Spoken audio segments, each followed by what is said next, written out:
Hi everyone, welcome in this chemistry class. हम लोग पढ़ रहे हैं क्लास 9 की केमिस्ट्री का first chapter matter in our surroundings. Okay, तो टोटल हमारे 9 लेक्चर्स हो चुके हैं। आज है लेक्चर नंबर 10 जिसमें हम पढ़ने वाले हैं इवेपोरेशन के बारे में। ठीक है, inter conversion of states of matter के बारे में हम डिस्कस कर रहे थे, जिसमें हमारा एक और कन्वर्जन है जिसको हम बोलते हैं इवेपोरेशन। ओके, तो टोटल 9 लेक्चर्स का जो प्लेलिस्ट का लिंक है वो हमने डिस्क्रिप्शन में दिया है, वहाँ से आप जा के देख सकते हैं। हम स्टार्ट करते हैं आज के टॉपिक को। क्या है इवेपोरेशन? इवेपोरेशन क्या होता है? ओके, इवेपोरेशन हमारा वो प्रोसेस होता है जैसे हमारा कोई लिक्विड है, ठीक है, जैसे ये हमारा क्या है ओशियन, या फिर हम इसको सी बोले, समुद्र या महासागर का जो पानी होता है। तो पानी के ऊपरी सरफेस जो होता है, ऊपर का जो हमारा सरफेस होता है, उस पे से वेपर्स के फॉर्म में जो हमारा लिक्विड होता है, पानी होता है, वेपर्स के फॉर्म में ऊपर चला जाता है। इसी प्रोसेस को हम बोलते हैं इवेपोरेशन। क्या होता है evaporation? evaporation the process of change of a liquid into gas vapors। ठीक है, gas vapors at any temperature below its boiling point is called evaporation। evaporation हमारा क्या होता है?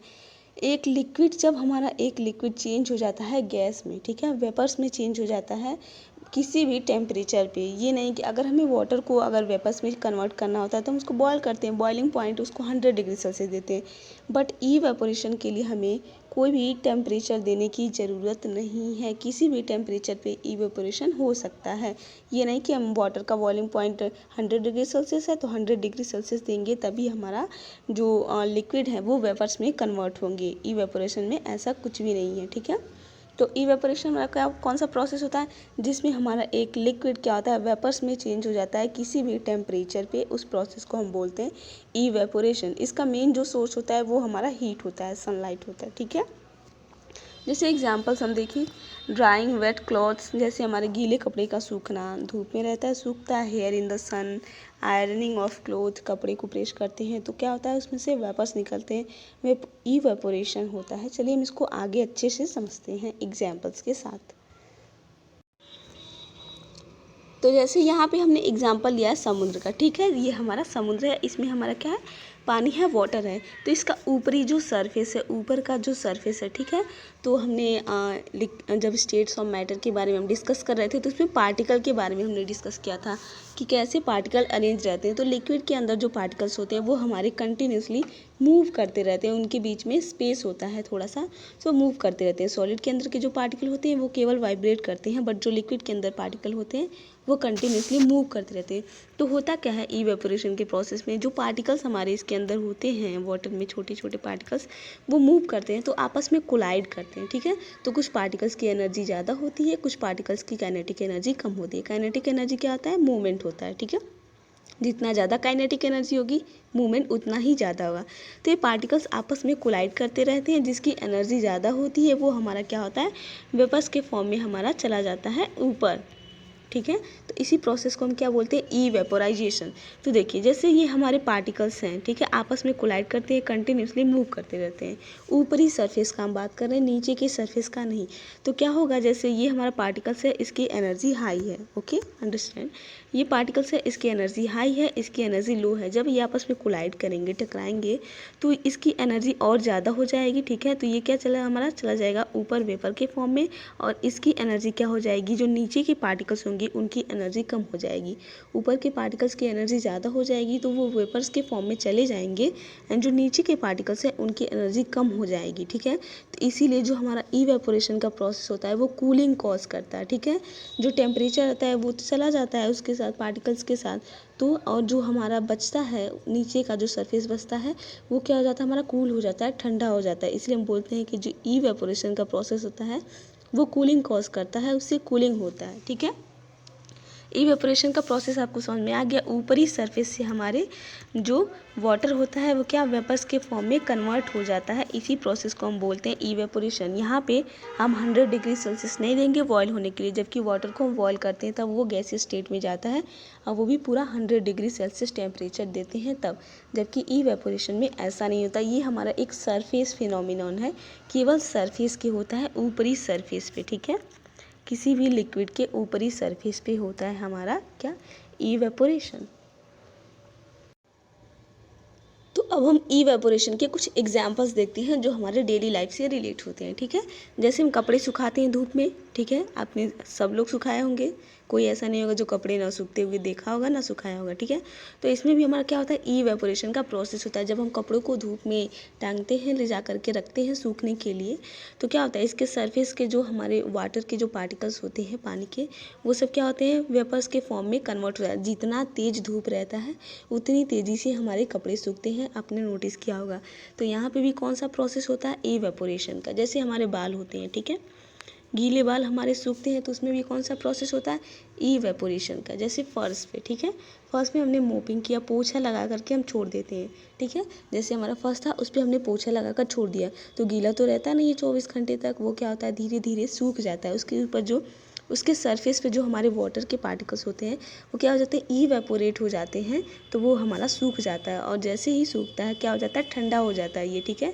तो इसीलिए ये कूलिंग कॉज करता है, ठंडा हो जाता है हमारा सरफेस जब ये पानी हमारा वेपर्स के फॉर्म में चला जाएगा, ठीक है। तो यहाँ भी कौन सा प्रोसेस होगा, इवेपोरेशन। यहाँ पे हमारा क्या दिया है, जैसे हमें पसीना होता है, स्वेट होता है, ठीक है। तो जब पसीना होता है हमें, तो क्या होता है, जो पसीना हमें होता है वो धीरे धीरे ना, अगर हम उसको पोछें तो धीरे धीरे वो भी इवेपोरेट होने लगता है। जब वो इवेपोरेशन, उसमें इवेपोरेशन का प्रोसेस होता है तो क्या होता है, धीरे धीरे हमारा जो स्किन होता है वो कूल होने लगता है, ऊपर का इवेपोरेशन हो जाता है, इवेपोरेट हो जाता है पार्टिकल्स, और उसके बाद से हमें कूलिंग का फील होने लगता है कि हाँ कूल हो गया है, ठंडा हो गया है।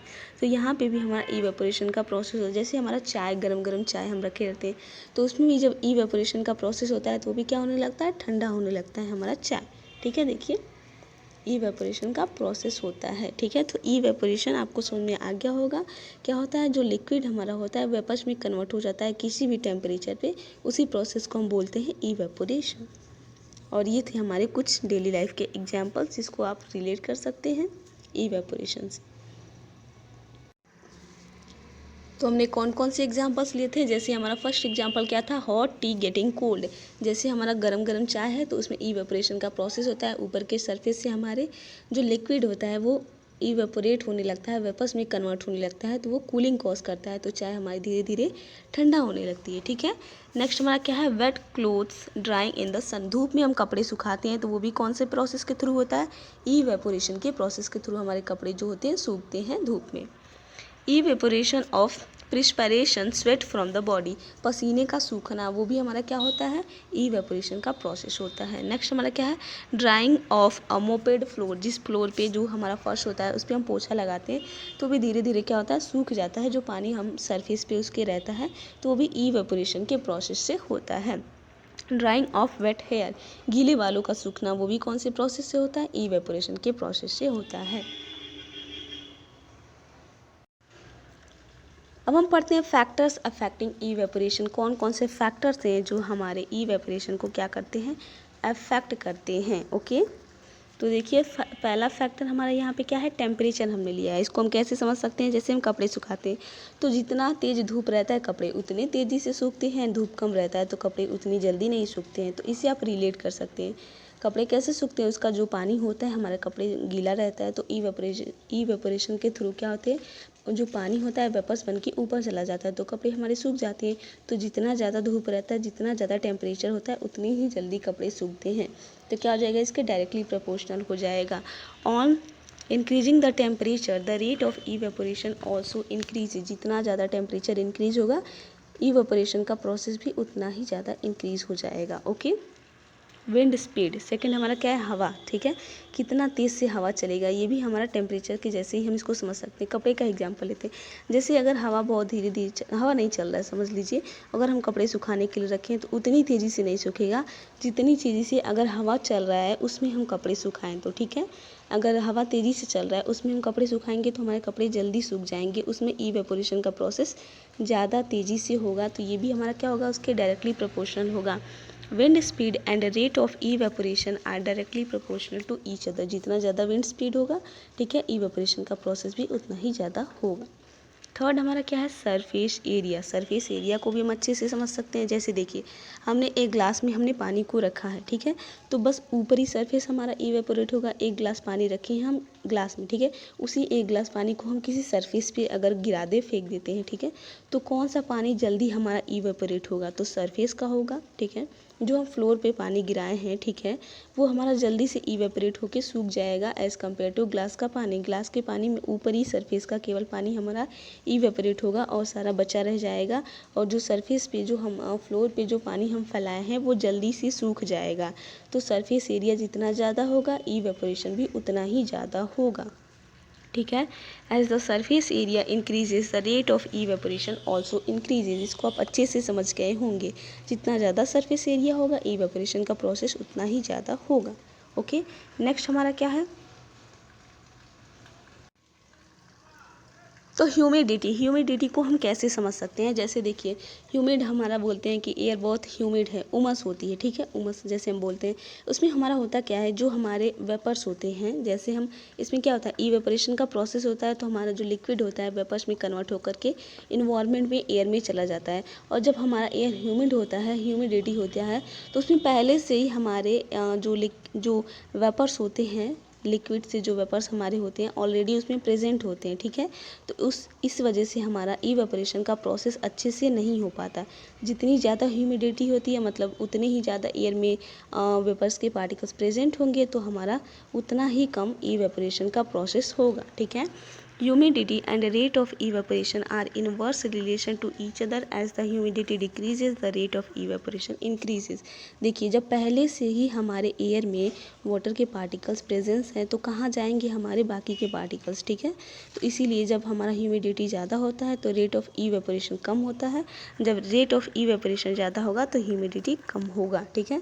तो आज हमने पढ़ा है इवेपोरेशन के बारे में, क्या होता है प्रोसेस, कौन कौन से फैक्टर अफेक्ट करते हैं, एंड एग्जाम्पल्स। ओके, मिलते हैं नेक्स्ट लेक्चर में।